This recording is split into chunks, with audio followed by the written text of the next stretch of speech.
Hi everybody, tonight I'm doing a ribeye cap steak. We're doing our Hex Clad pan. I want to show you the temperature I'm using. You do not need to use high heat. Some people want to sear this hot fast. This is 2.5 inches. I would not do that. I want to go low and slow. By doing that, you're going to have an incredible crust that looks amazing. Trust me on this. And check this out. Medium low, just above medium low. That's all you need. And look at this beautiful crust forming.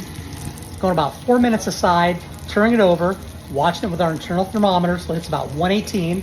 Gonna take it off, it's gonna rise to about 125, 127.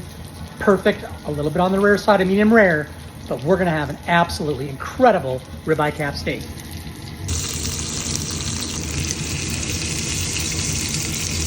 We're taking it off, it's gonna rise about 10 degrees to 125, 127. We're gonna cover it up, just a light tenting. Look at this beautiful, gorgeous steak. That's it, just a light tenting.